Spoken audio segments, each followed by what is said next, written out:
فاعوذ باللہ من شرور انفسنا ومن سیئات اعمالنا من يهد الله فلا مضل له ومن يضلل فلا هادي له واشهد ان لا الہ الا اللہ وحدہ لا شریک له واشهد ان محمدا عبدہ ورسولہ اما بعد فان خیر الحدیث کتاب اللہ وخیر الہدی ہدی محمد صلی اللہ علیہ وسلم وشر الامور محدثاتها وكل محدثة بدعة وكل بدعة ضلالة وكل ضلالة في النار.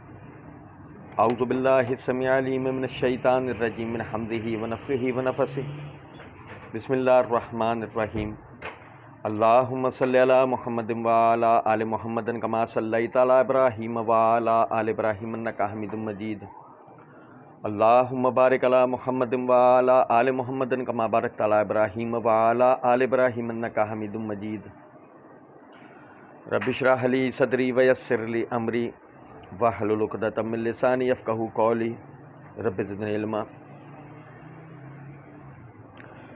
الذین یتبعون الرسول النبی الامی الذی یجدونہ مکتوبا عندہم فی التوراۃ والانجیل یامرهم بالمعروف وینہاہم عن المنکر ویحل لہم الطیبات ویحرم علیہم الخبائث ویضع عنہم اصرہم والاغلال التی کانت علیہم فالذین آمنوا بہ وعزروہ ونصروہ واتبعوا النور الذی انزل معہ اولئک هم المفلحون. قل یا ایھا الناس انی رسول اللہ الیکم جمیعا الذی لہ ملک السماوات والارض لا الہ الا هو یحیی ویمیت فآمنوا باللہ ورسولہ النبی الامی الذی یؤمن باللہ وکلماتہ واتبعوہ لعلکم تہتدون. ومن قوم موسیٰ امۃ یہدون بالحق وبہ یعدلون. اللہ رب العزت کے فضل و کرم سے آیت نمبر 156 تک پچھلے درس میں ہم نے پڑھا تھا. آیت نمبر 157 سے آیت نمبر 159 تک آپ بھائیوں کے سامنے پڑھا ہے. ہم پڑھے تھے اللہ رب العزت نے موسیٰ علیہ السلام کی اس دعا کو سن کے کہ جب وہ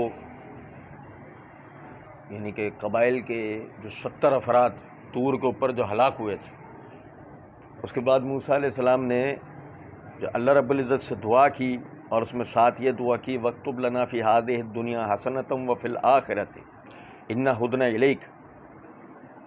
اے اللہ ہمارے لیے دنیا اور آخرت میں بھلائیاں لکھ دیجئے، بے شک کہ ہم تو آپ ہی کی طرف رجوع کرتے ہیں.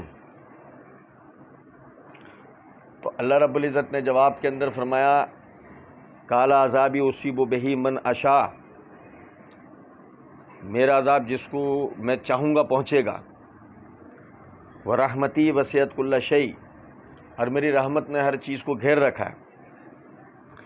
فَسَأَكْتُبُهَا لِلَّذِينَ يَتَّقُونَ وَيُؤْتُونَ الزَّكَاةَ وَالَّذِينَ هُمْ بِآيَاتِنَا یومنون.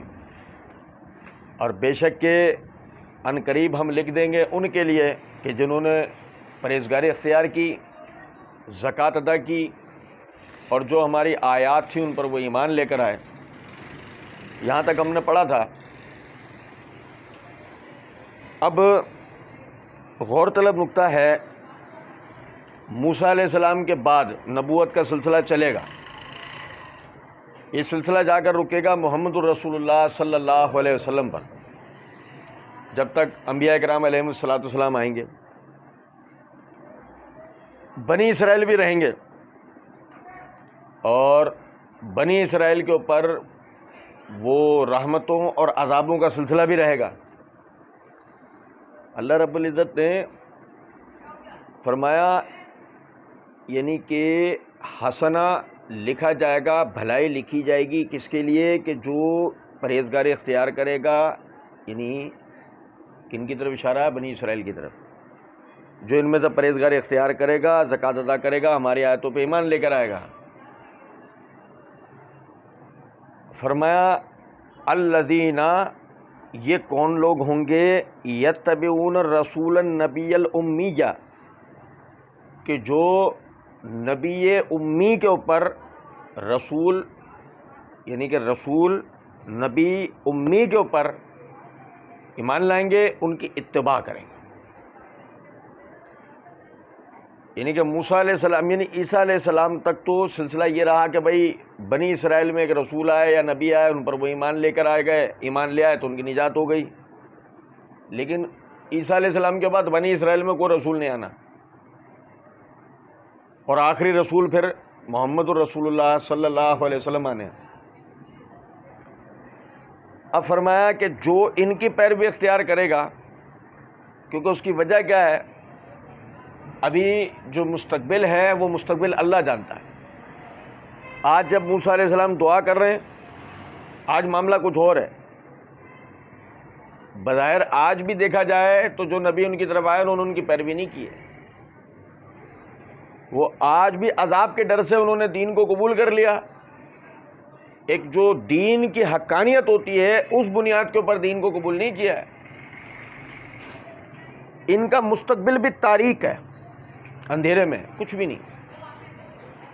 یہ اپنی جگہ ایک بات ہے، ابھی ہم اس کو پڑھیں گے. اور الذین یتبعون الرسول، جو پیروی کرے گا، یعنی ان میں سے جو بھی پیروی کرے گا رسول کی، رسول النبی، جو رسول ہے نبی ہے، جو رسول ہے. یاد رکھیں اس بات کو، رسول اور نبی کے اندر فرق ہوتا ہے. رسول وہ ہوتا ہے کہ جس پر اللہ رب العزت کتاب نازل کرتے ہیں، اور نبی وہ ہوتا ہے کہ جو اس کی نیابت کرتا ہے، اس کی پیروی کرتا ہے، جو کتاب اس پہ اتری اسی کو آگے لوگوں تک پہنچاتا ہے. جیسے اس کی مثال یہ ہے کہ موسیٰ علیہ السلام رسول ہیں، وہ ہارون علیہ السلام نبی ہیں. ابراہیم علیہ السلام رسول ہیں لیکن لوط علیہ السلام نبی ہیں. یہ بات سمجھ رہے ہیں میری ہے؟ نبی اکرم صلی اللہ علیہ وسلم نبی ہیں اس اعتبار سے کہ اللہ نے فرمایا واتبع ملت ابراہیم حنیفا، ابراہیم علیہ السلام کی ملت کی آپ پیروی کریں. اس اعتبار سے آپ نبی ہیں کہ آپ کو ابراہیم علیہ السلام کی ملت کی پیروی کی طرف اشارہ کیا گیا. اور رسول اس بنیاد کے اوپر ہیں کہ اللہ رب العزت نے آپ پر قرآن مجید نازل فرمایا. آپ بیک وقت رسول بھی ہیں اور نبی بھی ہیں. یہی وجہ ہے کہ اللہ رب العزت نے اس ایک آیت میں دونوں ہی مناسب کا ذکر کر دیا. الذین یتبعون الرسول النبی، وہ جو رسول اور نبی کی پیروی کرتے ہیں. یہاں تک بات سمجھیں؟ آپ کے نبی ہونے سے، یعنی آپ جب نبی ہیں تو نبی ہوتے ہوئے آپ اپنے سے پیش رو جتنے بھی انبیاء کرام علیہم الصلوۃ والسلام گزرے ہیں، ان سب کی شریعت میں جو باتیں اللہ رب العزت کی نازل شدہ اپنی حقیقت پر صادق و ثابت ہیں، نبی اکرم صلی اللہ علیہ وسلم نے اس کو بیان کیا. میری بات سمجھیں. اللہ تعالیٰ نے فرمایا مصدقا لما بین یدیہ، آج جو کچھ بھی الہام کے نام پر لوگوں کے ہاتھوں میں ہے، محمد الرسول اللہ صلی اللہ علیہ وسلم اس کی تصدیق فرماتے ہیں. ان میں سے کیا الہام ہے، کیا وحی ہے اور کیا نہیں. اب فرض کر لیتے ہیں کہ کسی کے دل میں یہ خواہش اجاگر ہو کہ یار مجھے تو موسیٰ علیہ السلام کی پیروی کرنی ہے، مجھے تو ابراہیم علیہ السلام کی پیروی کرنی ہے، مجھے تو اسماعیل علیہ السلام کی پیروی کرنی ہے. نہیں سمجھے؟ تو یہ بات یاد رکھیں کہ اگر حقیقت میں آپ کو ان انبیاء کرام علیہم الصلوۃ والسلام کی پیروی کرنی ہے تو اس کے لیے ضروری ہے آپ نبی اکرم صلی اللہ علیہ وسلم کی پیروی کریں. اس لیے کہ وہ جو تعلیمات ان پر اللہ رب العزت نے نازل کر کے ان کی پیروی کو واجب کیا تھا، آج وہ تعلیمات میں سے کیا صحیح اور کیا غلط کون بتاتے ہیں؟ محمد الرسول اللہ صلی اللہ علیہ وسلم. یہ اب ایک اضافی بات ہے کہ ہم اصلاً انبیاء کرام علیہم الصلوۃ والسلام پر ایمان لانے کے مکلف ہیں، ان کی پیروی کے نہیں. اس نقطے کو سمجھ لیں. ہم جتنے بھی انبیاء کرام علیہم الصلوۃ والسلام دنیا میں آئے، ہم ان سب پر ایمان لے کر آتے ہیں اور ان کے درمیان کسی قسم کی کوئی تفریق نہیں کرتے، لیکن ہم ان میں سے کسی کی بھی پیروی نہیں کرتے. ہم پیروی کرتے ہیں محمد الرسول اللہ صلی اللہ علیہ وسلم. اس کی دو بنیادی وجوہات ہیں.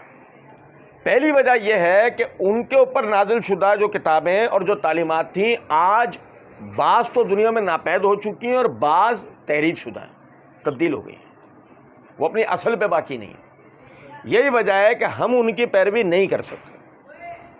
اور دوسری وجہ یہ ہے کہ نبی اکرم صلی اللہ علیہ وسلم کی اتباع کے بعد آپ نے فرمایا لو کان موسیٰ حیا ما وسعہ الا اتباعی، آج اگر موسیٰ بھی زندہ ہوتے تو انہیں بھی میری پیروی کرنے کے سوا اور کوئی چارہ نہیں ہوتا. تو ہم کسی بھی نبی کی پیروی نہیں کرتے. کل انبیاء کرام علیہ الصلوۃ والسلام سب پہ ایمان لے کر آتے ہیں کہ سب اللہ کے سچے پاک باز رسول و نبی تھے. ان پر اللہ تعالیٰ نے جو کتاب اتاری وہ حق اور سچ تھی. انہوں نے اپنی ذمہ داری کو بحسن و خوبی نبھایا اور وہ اس دنیا سے کامیابی کے ساتھ رخصت ہوئے. نہیں سمجھے؟ نبی اکرم صلی اللہ علیہ وسلم کے آ جانے کے بعد ان کی پیروی کا دروازہ بند. اب ان کی پیروی نہیں ہوگی. اب پیروی کس کی ہوگی؟ نبی صلی اللہ علیہ وسلم. اس سے منطقی طور پر ایک اور نتیجہ نکلتا ہے، وہ یہ کہ اگر نبی اکرم صلی اللہ علیہ وسلم کے آ جانے کے بعد آپ سے پہلے کے جو انبیاء کرام علیہ الصلوۃ والسلام گزرے ان کی پیروی نہیں ہوگی تو سوچیں بعد کے کسی امتی کی پیروی ہوگی؟ بھائی میرے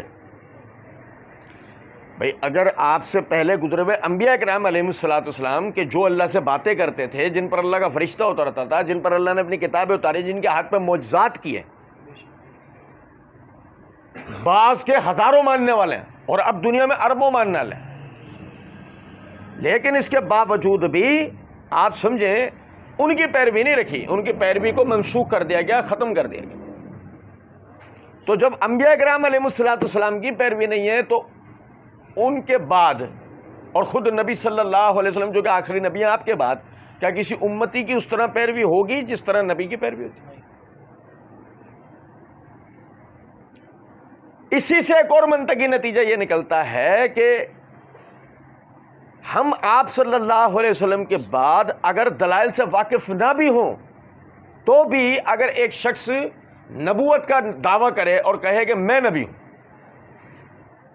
تو ہم جو اس کی بات پر بالکل بھی کان نہیں دھرتے. اس کی بھی وجہ یہی ہے.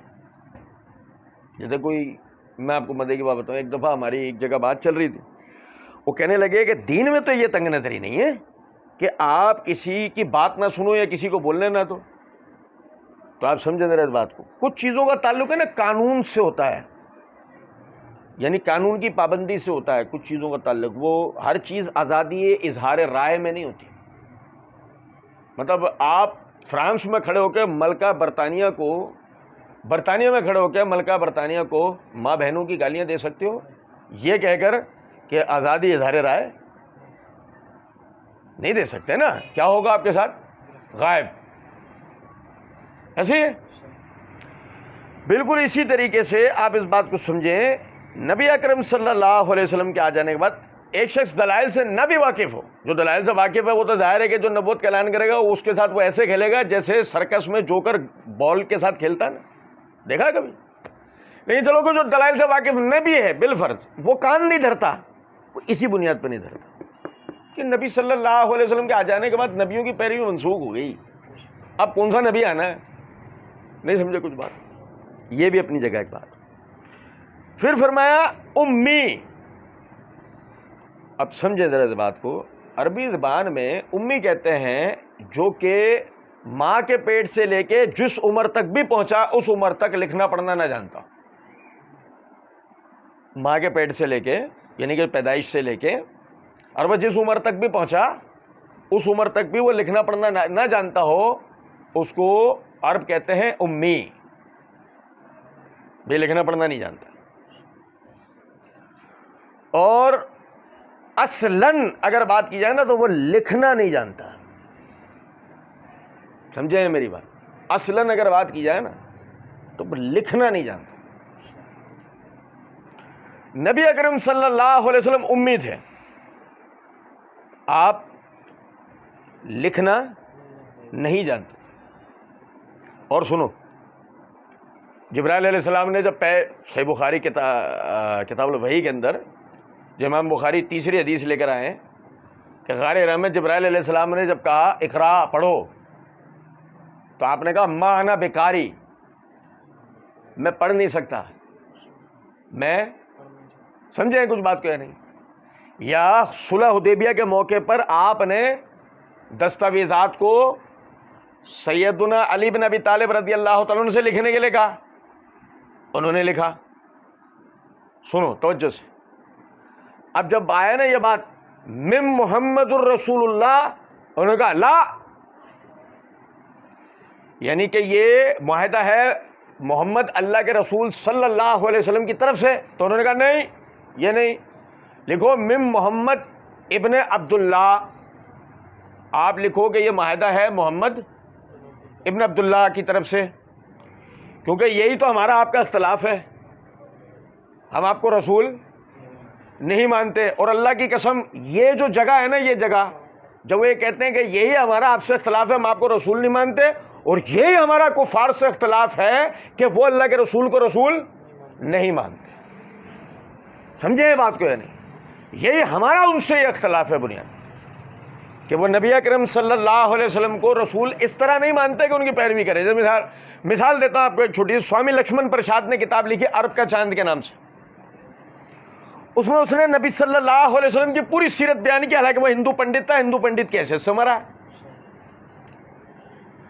اب اتنی بہترین اس نے رسول اللہ صلی اللہ علیہ وسلم کی سیرت لکھی، لیکن اس کے باوجود بھی ہم اس کے یعنی اس کے لیے کوئی نرم گوشہ اس اعتبار سے اس کی تعریف کرتے ہیں کہ اس نے بہت اچھا لکھا، لیکن اس کے علاوہ اس کے لیے نہ کوئی نرم گوشہ رکھتے ہیں، نہ اس کے لیے دعائیں مغفرت کے قائل ہیں، نہ اس کی جنت کے لیے کوئی ذہن بناتے ہیں. کیوں؟ کیونکہ وہ نبی اکرم صلی اللہ علیہ وسلم کو رسول مان کے اس نے آپ کی پیروی نہیں کی. جیسے انہوں نے کہا یہی تو ہمارا آپ سے اختلاف ہے، اور یہی ہم کہتے ہیں کہ یہی ہمارا کفار سے بھی اختلاف ہے. سمجھیں بات کی؟ تو یہ لکھو محمد ابن عبداللہ. نبی صلی اللہ علیہ وسلم نے علی رضی اللہ تعالیٰ عنہ کا لکھو، یہی لکھو. نہیں سمجھے؟ یہاں یہ بات غور طلب ہے کہ آپ کو منوانے کی ضرورت نہیں ہے، آپ کے مقام کو اللہ منوائے گا. ورفعنا لک ذکرک، اے نبی صلی اللہ علیہ وسلم آپ کے ذکر کو ہم بلند کریں گے. سنو ذرا بات. آپ نے کہا یہی لکھو. علی بن ابی طالب رضی اللہ تعالیٰ عنہ کہنے لگے اللہ کے رسول اللہ کی قسم میں یہ نہیں لکھوں گا.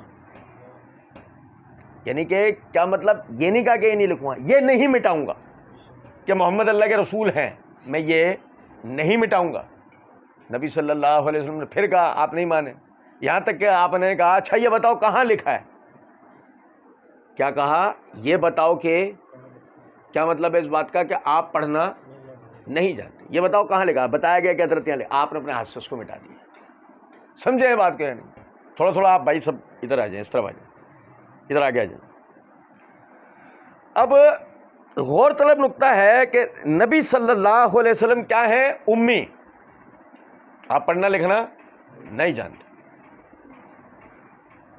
اچھا اب آپ پڑھنا لکھنا نہیں جانتے، لیکن اس کے بعد بھی آپ نے ایک ایسا لازوال کلام بیان کیا ہے جس کا عرب تاریخ میں کوئی مثال پہلے ملتی نہیں. یہود نے آ کے سوال پوچھا اگر آپ اللہ کے سچے رسول ہیں تو یہ بتائیں اصحاب کہف کی تعداد کیا تھی، ذوالقرنین کون تھا، روح کیا چیز ہے. اور نہیں سمجھے کچھ بات؟ ہم نے سورہ کہف میں اس کی پوری تفصیل پڑھی تھی اللہ کے فضل سے. نبی صلی اللہ علیہ وسلم نے اللہ کی وحی پا کے جواب دیتے. اب آپ مزے کی بات دیکھیں، مسئلہ یہ ہے کہ یہود نے یہ تینوں سوال جو کیے ہیں یہ وہ سوال ہیں کہ جو یہود اپنی کتابوں میں بھی اس کا جواب نہیں جانتے تھے،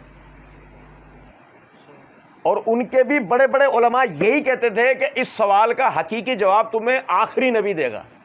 کون دے گا؟ عرب نبی صلی اللہ علیہ وسلم نے انہیں دیا. تینوں سوال کا ہم نے سورہ کہف میں پڑھا تھا الحمدللہ. اب میرا بتانے کا مقصد اس بات سے یہ ہے کہ آپ دیکھیں ایک شخص ہو امی، وہ پڑھنا لکھنا نہیں جانتا. جب وہ پڑھنا لکھنا نہیں جانتا آپ اسے پڑھا نہیں سکتے. پہلے تو بنیادی نقطہ یہ ہے. پڑھا سکتے ہیں؟ وہ لکھنا پڑھنا نہیں جانتا نا بھائی. آپ نے کبھی انتہائی معذرت کرتا، ایک مثال سے بات سمجھا رہا ہوں. چھوٹے بچے ہوتے ہیں ان کو ہم پہلے حروف کی پہچان کراتے ہیں نا، یا وہ الفاظ پڑھا دیتے ہیں انہیں. سنو ذرا بات. ایک چھوٹے بچوں کو ہم نے پڑھایا کہ پڑھو میرا نام عبداللہ ہے. اب وہ ایسے تو پڑھ لے گا کہ جو میں اس کے سامنے پڑھ کے سنا رہا ہوں کہ میرا نام عبداللہ ہے، لیکن جب لکھا ہوا اس کو دکھائیں گے نا اب پڑھو تو وہ نہیں پڑھ سکتا، کیونکہ الفاظ کی پہچان تو بہت دور کی بات ہے، حروف کی پہچان جس کا مرکب لفظ ہوتا ہے اور اس کی جمع الفاظ ہیں اور اس کا ربط جملہ ہے، تو سمجھے ذرا اس بات میں، اس کو حروف کی پہچان نہیں ہو پائے گی تو وہ کیسے پڑھے گا؟ اب ایک آدمی امی ہے، یعنی کہ ایک آدمی پڑھنا لکھنا نہیں جانتا، وہ فے اور پے کا فرق تو کر سکتا ہے، لیکن لکھا ہوا جب دکھائیں گے نا اس کو، بتا اس میں سے فے کون سا اور پے کون سا ہے، تو بتا سکتا، سوال ہی نہیں پیدا اس کا۔ پھر ان سے جو بننے والے لفظ ہیں وہ کیسے بتا پائے گا؟ جیسے وہ نہ فے سے فنا بتا سکتا ہے، نہ پے سے پتنگ بتا سکتا ہے۔ اب سمجھیں کچھ بات کہ نہیں؟ لیکن نبی اکرم صلی اللہ علیہ وسلم نے ایک ایسا کلام بیان فرمایا قرآن مجید کی صورت میں کہ جس کے پہلے حرف الف لام میم سے لے کر آخری من الجنت والناس تک کوئی مثال ماضی میں ملتی اور کوئی بھی اس کا ثانی اب تک آ پایا، حالانکہ اللہ رب العزت نے تو ان کے چیلنج، یعنی کہ ان کے اعتراض کے جواب میں انہیں چیلنج دیا، وَإِن كُنتُمْ فِي رَيْبٍ مِّمَّا نَزَّلْنَا عَلَىٰ عَبْدِنَا فَأْتُوا بِسُورَةٍ مِّن مِّثْلِهِ وَادْعُوا شُهَدَاءَكُم مِّن دُونِ اللَّهِ إِن كُنتُمْ صَادِقِينَ۔ جو کچھ بھی میں اپنے بندے محمد صلی اللہ علیہ وسلم پر نازل کرتا ہوں، اگر تمہیں اس میں کسی ایک بات میں بھی شک ہے تو اس کے مثل تو ملے آؤ۔ حالانکہ مزے کی بات بتاؤں آپ، سننا ذرا بات، اللہ تعالیٰ نے ان کے لیے آسانی کی ہے۔ اللہ چاہتا تو یہ بھی کہہ سکتا تھا کہ اس جیسا لاؤ، اللہ یہ نہیں کہتا مثل اس کے لاؤ، اللہ چاہتا تو یہ بھی کہہ سکتا نا این اس کے جیسا لاؤ۔ جیسے میں نے ایک چیز بنائی، اب مجھے کوئی چیلنج کرے، میں کہوں سیم ایسا تم بنا کے دکھاؤ، بھئی یہ زیادہ مشکل ہوگا یا میں کہوں اس جیسا ہی تم بنا کے دکھا دو، وہ زیادہ مشکل ہوگا؟ مشکل کون سا ہے؟ سیم اس جیسا بنانا، اس جیسا تو شاید کوئی بھی بنا سکتا۔ اب اللہ رب العزت نے یہ نہیں کہا کہ عین قرآن جیسا لاؤ، بلکہ کہا مثل قرآن جیسا لاؤ، مثل قرآن لاؤ، عین قرآن، یہ تو اللہ نے کہا بھی نہیں ہے۔ لیکن آپ دیکھیں آج تک کی دن میں، آج تک کی تاریخ میں مثل قرآن بھی کوئی چیز آ پائی؟ نہ کلام میں، نہ حکم میں یعنی احکامات میں، نہ معانی میں، نہ تفسیر و تشریح میں، نہ حکمتوں میں، نہ قوانین میں، نہ اصولیات میں، کسی چیز میں بھی قرآن کا کوئی مثل لا پایا؟ نہیں لا پایا۔ تو یہ سمجھے ذرا اس بات کو کہ امی ہوتے ہوئے نبی صلی اللہ علیہ وسلم کا امی ہوتے ہوئے اتنا زبردست کلام بیان کرنا اور اتنے زبردست ضابطہ حیات کو بیان کر دینا، یہ سب سے بڑا آپ صلی اللہ علیہ وسلم کا معجزہ ہے۔ انسان اس کی تعبیر لانے سے قاصر ہے۔ چلو میں اس کو آپ کو ایک اور طریقے سے بتاتا ہوں، بالکل ایک دنیاوی مثال سے آپ کو سمجھاتا ہوں۔ بھائی روم اپنی سرحدیں بڑھاتا جا رہا تھا، فتوحات کا سلسلہ کر، جیسے پچھلے دنوں آپ کو یاد ہوگا روس کرتا تھا نا ایسا، روس نے ریاستوں پہ قبضے کرتے کرتے کرتے وہ سوویت یونین بن گیا تھا، USSR بن گیا تھا، یاد ہوگا آپ، ٹھیک ہے؟ ایسے قدیم زمانے میں روم جو ہے نا وہ فتوحات کرتے ہوئے اپنی سرحدوں کو بڑھا رہا تھا، اپنے حدود کو بڑھا رہا تھا، اور یہی سلسلہ کرتے کرتے کرتے روم جو ہے نا وہ داخل ہو گیا حجاز میں، اور ہرکیولس، سنتے نا نام، عربی تلفظ ہے ہرقل، ہرقل نے اپنے کمانڈر ان چیف کو ابرہا کو مقرر کیا، یعنی کہ حجاز کے لیے بطور کمانڈر، اور کہا کہ ان سب کو جو نا میرا مطیع و فرما بردار بناؤ، ان سب کو بھی میری عملداری میں لاؤ۔ ابرہا وہ ایک چالاک ایک کمانڈر تھا، اس نے آہستہ آہستہ فتوحات کا معاملہ کیا، ایک دم جو نا اس نے جنگ مسلط نہیں کیا عربوں پہ نا، اس نے آہستہ آہستہ پہلے ایک قبیلے پہ حملہ کیا، پھر دوسرے پہ، پھر تیسرے پہ۔ سنو، جیسے آج ہمارا مسئلہ ہے نا کہ بھئی حملہ افغانستان پہ ہوا، ہماری لڑائی تھوڑی ہے، حملہ شام میں ہوا ہے، ہماری لڑائی تھوڑی ہے، حملہ عراق میں ہوا ہے، ہماری لڑائی نہیں ہے، حملہ فلسطین میں ہو رہا ہے، ہماری لڑائی نہیں ہے. اور جب ہماری باری آئے گی تو وہ کہیں گے ہماری لڑائی. سنو ذرا غور سے. ابرہہ نے اسی پالیسی پہ عمل کیا, اکٹھا سب پہ حملہ کر دوں گا تب بہت ممکن ہے متحد ہو جائیں. ایک ایک کر کے فتوحات کی اس نے. بعض قبائل لڑے, ہلاک ہو گئے, تہس نہس کر دیے گئے. بعض قبائل ویسے ہی انہوں نے جو نا غلامی قبول کر لی, اب وہ فتوحات کر. اب اس کی نظر ٹکی آ کے کعبۃ اللہ پہ. ہم نے سورہ فیل میں بڑا تفصیل سے پڑھا تھا اس کو. اب مسئلہ یہ تھا کہ کعبۃ اللہ ایک ایسا معاملہ ہے کہ اگر اس کو ذرا بھی کوئی غزند پہنچانے کی کوشش کی تو خطہ عرب نہیں بلکہ دنیا میں جہاں جہاں کوئی بت پرست رہتا ہے سب اکٹھے ہو جائیں گے. میں 360 بت خالی عربوں کے تھوڑی تھے یار, اور نہیں سمجھا پوری دنیا سے لوگ آتے تھے. اب جناب علی اس نے کیا کرا,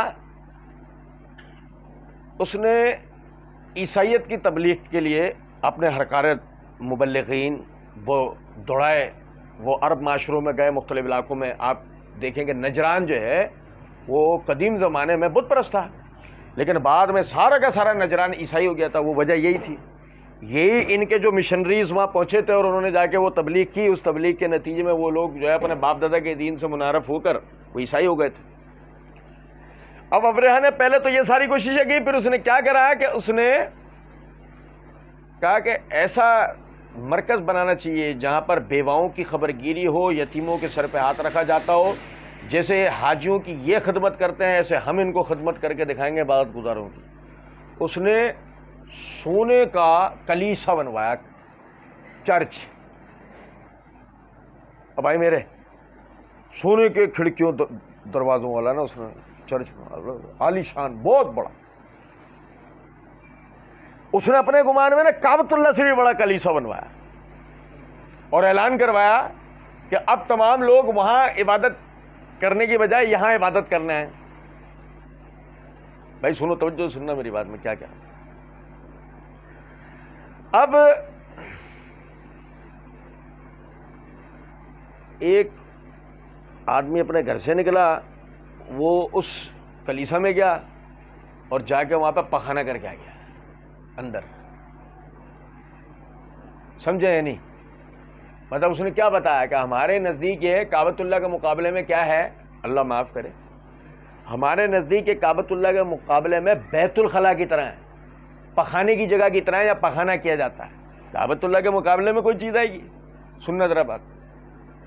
بہرحال اس سے ایک نقطہ اور سمجھ میں آیا, اس وقت کے مشرک بھی کعبۃ اللہ کی اتنی تو عزت کرتے تھے. آج کا مشرک قبر کے گرد طواف کر رہا ہے, ابے قبر کی طرف رخ کر کے نماز پڑھ رہا ہے, قبر کے چوما چاٹی کر رہا ہے. جیسے کعبۃ اللہ پہ چادر چڑھائی جاتی ہے ایسے وہ قبر پہ چادر چڑھا رہا ہے. جیسے کعبۃ اللہ کی خدمت گزار ہوتے ہیں اس کو غسل دیتے ہیں, عطر وغیرہ چھڑکتے ہیں, ایسے وہ اس کو غسل دیا جا رہا ہے. جیسے کعبۃ اللہ پہ حاجی قربانی کرتے ہیں وہاں اور اس کے نام پہ قربانی ہو رہی. یقین کریں حاجی ابو جہل کو اس بات کا پتہ لگ جاتا, وہ تو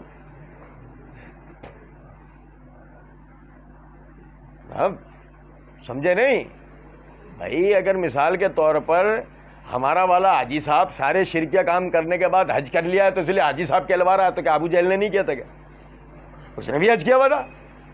پڑھو آپ تاریخ میں, وہی شریعت ابراہیمی پہ چلنے کے دعوے دار تھے نا, وہ اسی شریعت کے مطابق اس نے بھی حج کیا تھا. اب اس کے بعد اگر وہ مشرک ہے تو ہمارے والے کی طرح اسے بھی ہم حاجی ابو جہل بول سکتے ہیں پھر, اگر اسے بھی بولنا ہے تو.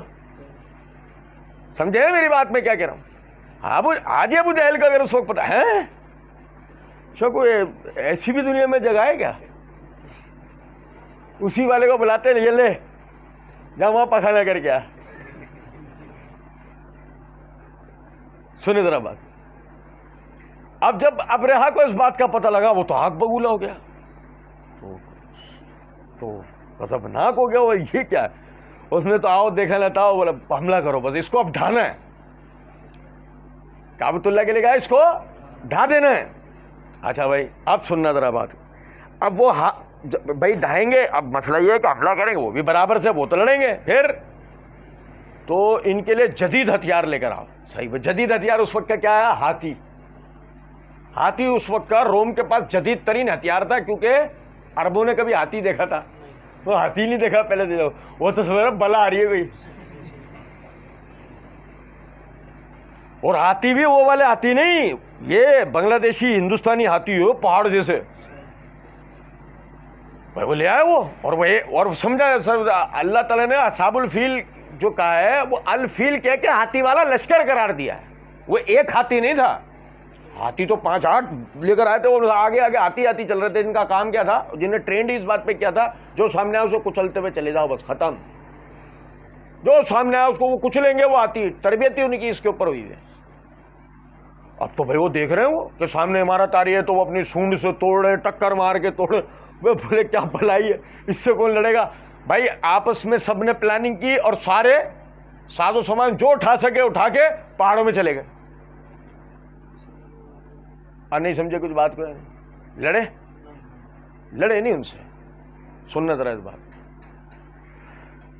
بہرحال پھر وہ سارا واقعہ ہمیں پتہ ہی ہے، چھوٹے پرندے اپنی چونچ میں کنکریاں لے کر آئے، وہ جو پھر سارا واقعہ وہ ہمیں پتہ۔ میں یہاں تک صرف بتانا یہ چاہ رہا تھا کہ اسی سال نبی صلی اللہ علیہ وسلم کی پیدائش ہوئی،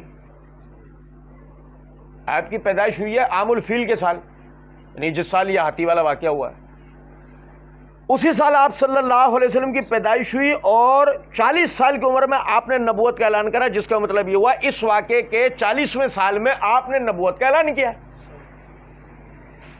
اچھا لطف کی بات یہ ہے کہ اگر آپ 40 ہی سال پہلے کسی قوم سے اتنی بری طرح بھاگے ہوئے ہوں، نہیں سمجھے کچھ بات کو، 40 ہی سال پہلے آپ کسی قوم سے بجائے مقابلہ کرنے کے اتنی بزدلی کے ساتھ آپ بھاگے ہوں، تو نتیجہ نکالیں ذرا اس بات کو، 40 سال کے بعد آپ کس منہ سے دوسرے چھوڑیں اسی قوم سے لڑنے کے لیے تیار ہوں گے؟ سوال بھی پیدا ہو سکتا ہے۔ اور یہ بڑی غور طلب بات ہے کہ چلو ایسا ہو کہ کوئی انقلابی آدمی ان میں ایسا کھڑا ہوا جس کو یہ بات سمجھ میں آئی کہ ہم جو ہے نا قبائلی لڑائیوں کے لیے نہیں بنے، ہم یہ چھوٹے چھوٹے 40 100 200 300 گھروں کی حفاظت کے لیے نہیں بنے، ہمارا ایک وطن ہونا چاہیے، ہماری ایک مملکت ہونی چاہیے، ہماری ایک ریاست ہونی چاہیے، اور اس سے بڑھ کر ہماری ایک سلطنت ہونی چاہیے۔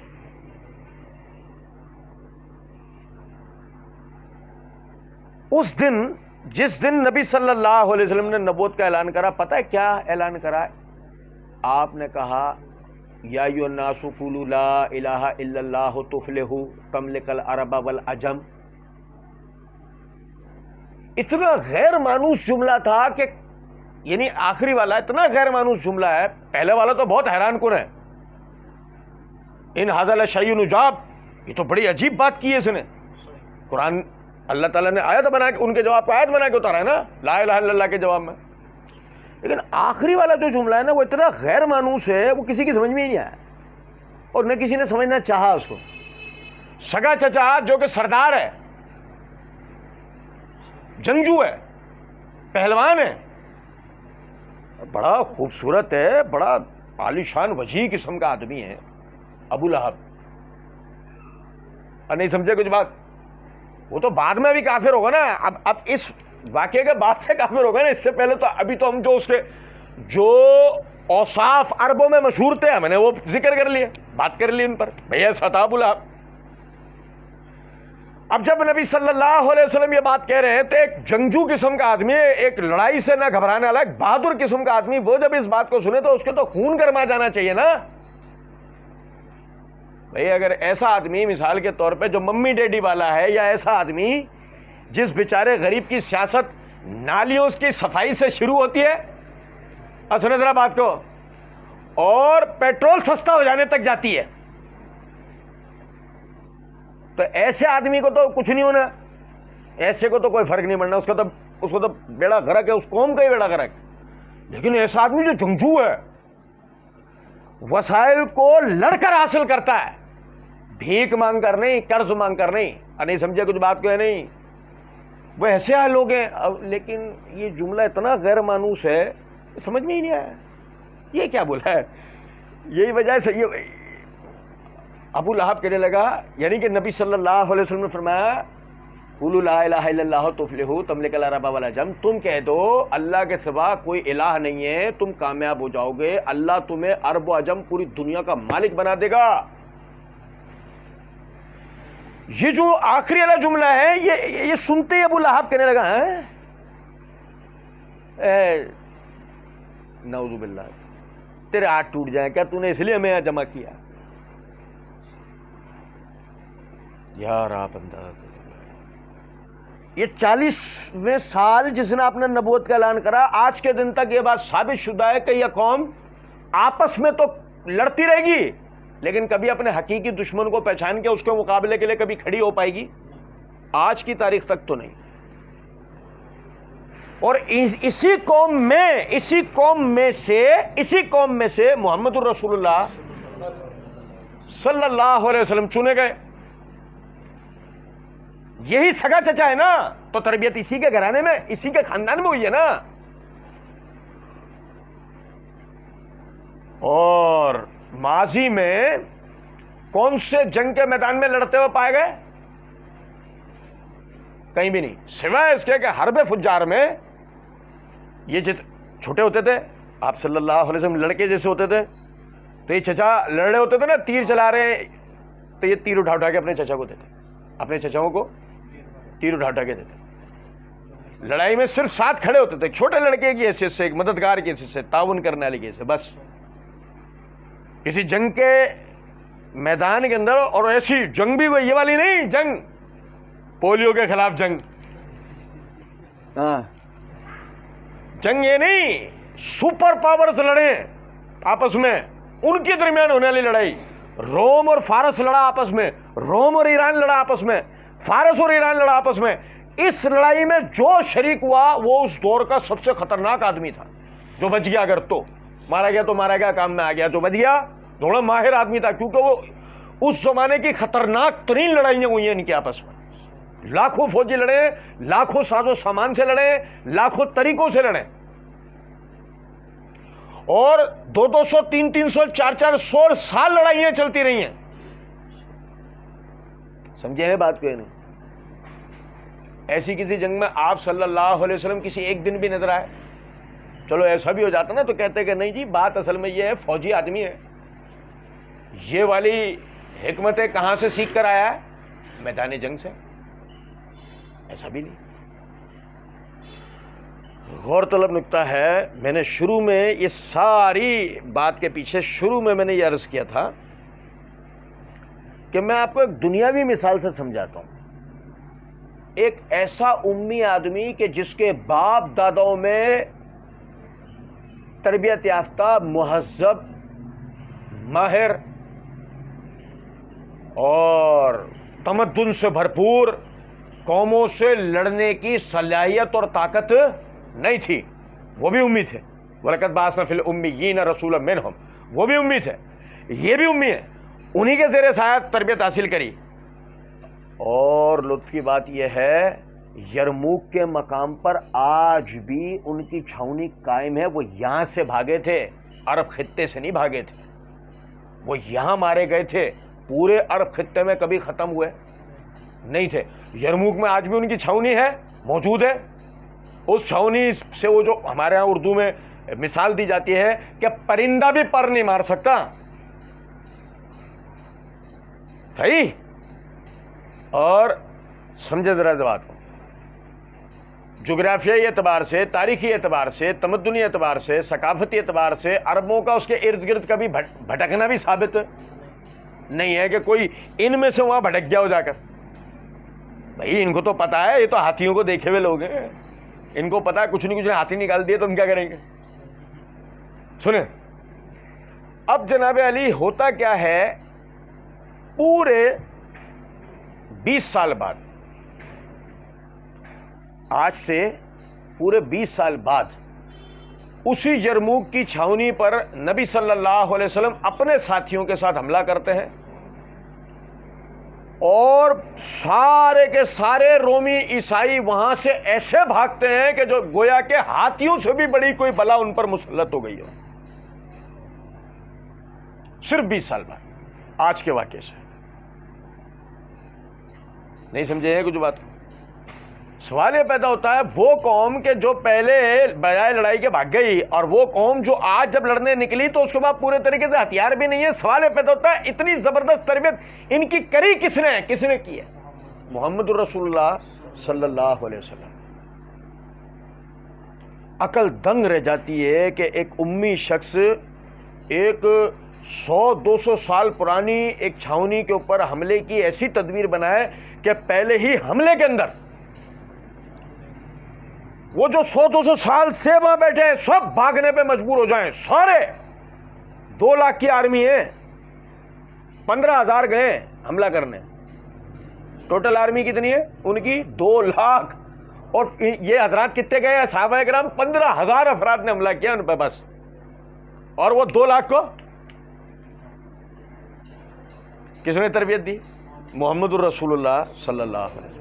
آپ دیکھیں اللہ فرماتا ہے الذین یتبعون رسول النبی الامی الذی یجدونہ مکتوبا عندہم فی التوراۃ. اچھا یہ سمجھے ذرا بات کو. امی ہونے کی حیثیت سے، یعنی سب سے پہلے تو رسول ہونے کی حیثیت سے، نبی ہونے کی حیثیت سے ہم آپ صلی اللہ علیہ وسلم پر ایمان لائے، ہم نے آپ صلی اللہ علیہ وسلم کی پیروی کی، ہم نے آپ صلی اللہ علیہ وسلم کی پیروی کی دلائل کی بنیاد پہ. بھائی میرے، میں اس لیے مسلمان نہیں ہوں میرے باپ دادا مسلمان تھے. آپ میری بات سمجھیں گے. میں اس لیے مسلمان نہیں ہوں کہ میرے باپ دادا مسلمان تھے. میں اس لیے مسلمان ہوں کہ میں اسلام کے اندر استنجا کرنے سے لے کر پوری دنیا پہ حکومت کرنے تک اور دنیاوی کامیابی سے لے کے اخروی نجات تک ہر چیز کا حل با دلائل، با حکمت اور با تجربہ پاتا ہوں.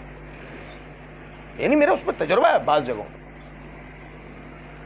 تو یہی وجہ ہے کہ دلائل سے مجبور ہو کر، قائل ہو کر میں مسلمان ہوا اور میں نے اس دین کو قبول کیا. اور سمجھے ذرا اس بات کو، پوری دنیا میں جتنے اہل کتاب اور جتنے غیر مذہب کے لوگ ہیں کہ جو مذہب کے بھی فالوور نہیں ہیں، لیکن جب وہ اگر مسلمان ہوتے ہیں تو یہ بات یاد رکھیں وہ مسلمان ایسے نہیں ہوتے جیسے میں اور آپ ہیں. کیا ہمارے تو باپ دادا یہ سب کرتے آئے؟ وہ ایسے نہیں. یہ اتنے سارے لوگ کر رہے ہیں غلط ہیں، وہ ایسا نہیں ہوتا. دنیا میں جو کوئی مسلمان ہوتا ہے وہ اسلام کی حقانیت کی وجہ سے مسلمان ہوتا ہے. اس لیے نہیں ہوتا کہ اتنے سارے لوگ کر رہے ہیں، اس لیے نہیں ہوتا کہ میرے باپ دادا کرتے رہے. اور دیکھیں الذی یجدونہ مکتوبا عندہم فی التوراۃ، یہ پہلے تک ہم نے دنیاوی مثال سمجھی، اب آپ اس کی دینی مثال سمجھیں، شرعی مثال سمجھیں، تاریخی مثال سمجھیں، الہامی مثال سمجھیں. دلائل بہت ہیں اس کے بھی، اس حصے کے. الذی یجدونہ مکتوبا عندہم فی التوراۃ، وہ جس کو وہ اپنے ہاتھ تورات میں لکھا ہوا پاتے ہیں. وہ نبی صلی اللہ علیہ وسلم کا ذکر کہاں لکھا ہوا پاتے ہیں؟ علماء کرام نے، سنو توجہ سے میری بات سننا، یہ بہت اہمیت کا حامل بات ہے. علماء کرام نے توریت اور انجیل کے 100 مقامات ایسے ذکر کر رکھے ہیں جہاں صراحتاً، کنایتاً، اشارتاً نبی اکرم صلی اللہ علیہ وسلم کا ذکر ہے. صراحتاً بالکل واضح، کنایتاً مماثلت رکھنے والا کہ اس میں آپ کے اوصاف ذکر ہوتے ہیں، اشارتاً کہ آپ کی طرف ایک باریک اشارہ ہوتا ہے. تورات اور انجیل کے اندر، زبور میں، صحیفہ الہامی میں، پرانے جتنے صحیفے ہیں ان میں گویا آج کے وقت میں کتب مقدس ہیں. یہ ہے تورات. اس کے اندر 100 مقامات ایسے بیان کیے ہیں جہاں پہ صراحتاً، اشارتاً، کنایتاً نبی صلی اللہ علیہ وسلم کا ذکر موجود ہے. ابھی ہمارے پاس وقت زیادہ ہو گیا، میں صرف 2 مثال آپ کو بتا رہا ہوں. اللہ کہتا ہے الذی یجدونہ مکتوبا عندہم فی التوراۃ والانجیل، وہ رسول کے جس کا ذکر وہ اپنے پاس توریت اور انجیل میں لکھا ہوا پاتے ہیں. اب دیکھیں توریت میں کتاب استثنا، کتاب استثنا کے اندر باب ہے 5 اور عبارت نمبر 17 سے لے کے 21 تک آپ پڑھیں. لکھا ہے کہ موسیٰ علیہ السلام فرماتے ہیں خداوند نے مجھ سے کہا میں ان کے لیے انہی کے بھائیوں میں سے تیری مانند ایک نبی برپا کروں گا اور اپنا کلام اس کے منہ میں ڈالوں گا، اور جو کچھ میں اسے حکم دوں گا وہی وہ ان سے کہے گا، اور جو کوئی میری ان باتوں کو جن کو وہ میرا نام لے کر کہے گا نہ سنے تب میں ان کا حساب اس سے لوں گا۔ لیکن جو نبی گستاخ بن کر کوئی ایسی بات میرے نام سے کہے جس کے کہنے کا میں نے اس کو حکم نہیں دیا، یا اور معبودوں کے نام سے کچھ کہے تو وہ نبی قتل کیا جائے۔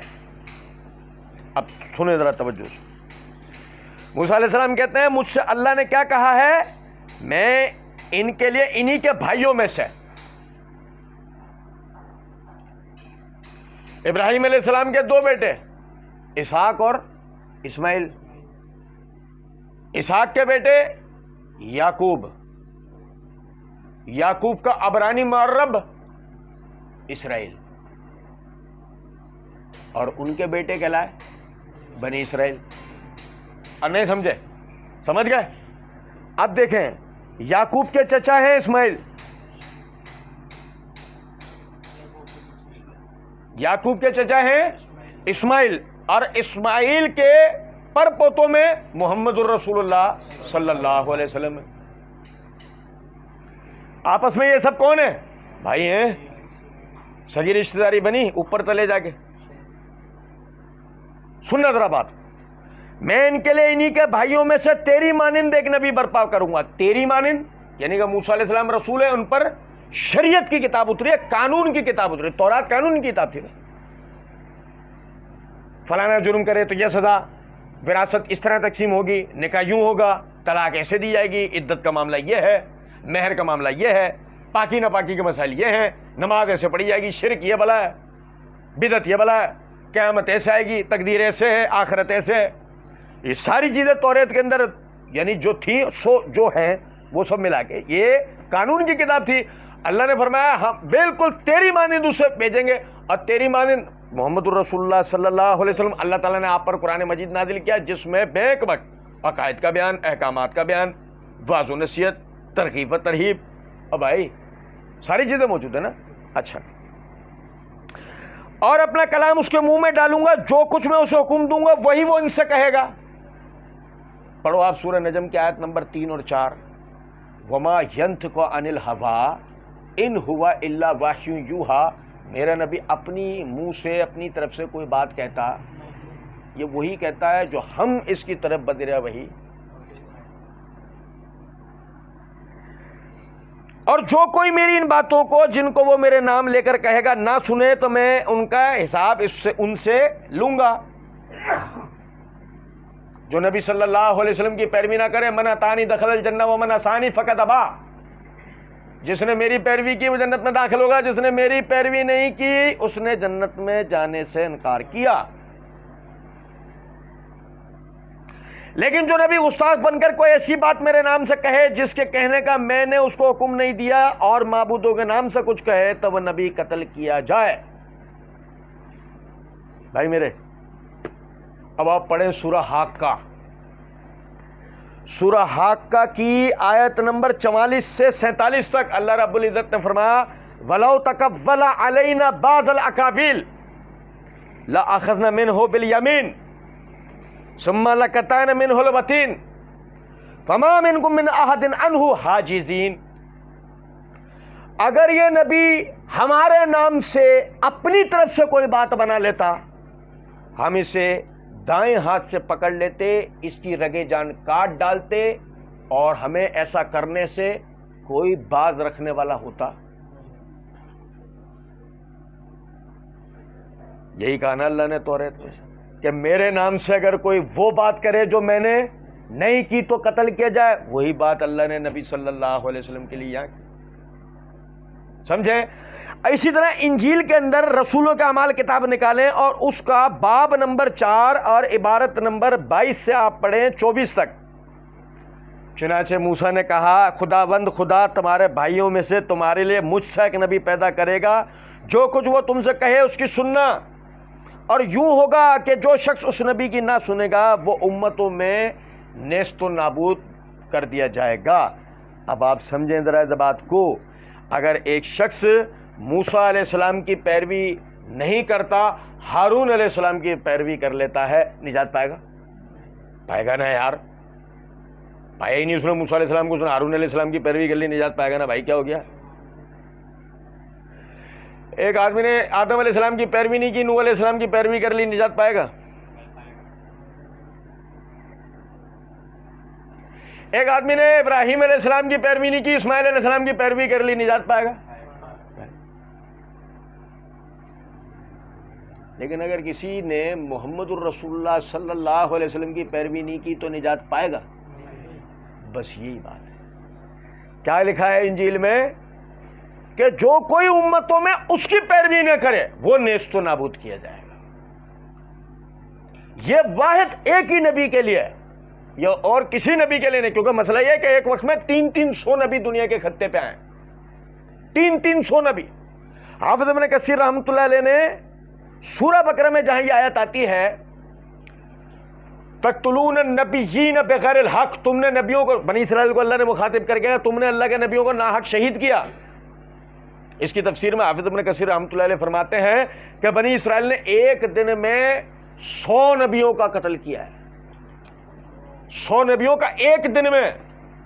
اب اس کا مطلب یہ ہوا کہ وہ نبی الگ الگ خطے میں آئے ہوئے تھے نا، اب اس خطے والے نے اس خطے والے نبی کی پیروی اگر نہیں کی تو اس کی نجات ہو جائے گی، اس نے اپنے خطے الگ ہی کر لیے، ایسے ہی ہے نا بھائی، اصل تو ہدایت کی پیروی ہے نا۔ سن، لیکن اب وہ سلسلہ آ گیا محمد الرسول اللہ صلی اللہ علیہ وسلم پر، اور توریت میں اللہ نے کیا، انجیل میں اللہ نے کیا کہا، رسولوں کے اعمال میں امتوں میں جو کوئی اس کی پیروی نہ کرے وہ۔ اب آپ پڑھو مسند احمد، نبی اکرم صلی اللہ علیہ وسلم نے فرمایا کوئی یہودی کوئی عیسائی میرے آ جانے کے بعد اگر میرے اوپر ایمان لے کر نہیں آئے، مرا تو جہنم میں جائے گا، مرا تو کہاں جائے گا؟ اب چاہے حاتم تائی کیوں نہ ہو۔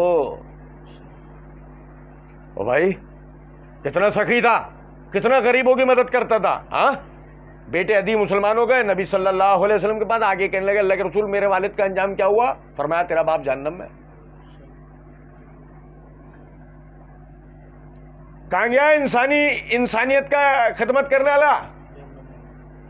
بات یہ ہے حسنات، بھلائیاں، خیرات بھلائیاں اس وقت تک ہیں جب تک وہ رسول اللہ صلی اللہ علیہ وسلم کی پیروی میں، ورنہ بعض مرتبہ حسنات نہیں ہوتے، سیئات ہوتے ہیں، برائیاں ہوتی ہیں۔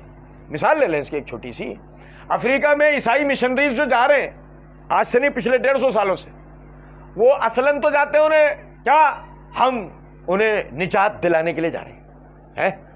اچھا کوئی پوچھے پادری صاحب ایک بات بتاؤ، تمہارے باپ دادا نے بھی کبھی زندگی میں جہاز کا سفر کیا ہے؟ نہیں۔ اے سی کمروں میں رہے ہو تم؟ نہیں۔ سوال یہ پیدا ہوتا ہے یہ فری فنڈ کے اندر تمہیں یہ جہازوں کے سفر کروائے جا رہے ہیں، یہ تم ہوٹلوں میں اے سی رومز میں رہ رہے ہو جا کے، اچھے سے اچھا تمہیں کھانا مل رہا ہے، پھر تمہارے گھر والوں کو ڈالرز میں تنخواہیں مل رہی ہیں، تمہاری تنخواہ جاری ہے، یہ تمہاری تبلیغ کی تنخواہ جاری ہے۔ کون کرتا ہے اور کیوں کرتا ہے؟ کون کرتا ہے؟ برطانوی حکومت کرتی ہے۔ کیوں کرتی ہے؟ کیونکہ یہ بات یاد رکھیں، یہ بات یاد رکھیں، پتا آپ کو، آپ کے پاکستان میں الحاد اور سیکولرزم کو، آزادی افکار کو لے کر اتنی محنت اور اتنا پیسہ کیوں لگایا جا رہا ہے؟ کیونکہ اس کی وجہ یہ ہے دنیا کے اندر واحد پاکستانی قوم ہے جس میں بنیاد پرستی 100% ہے۔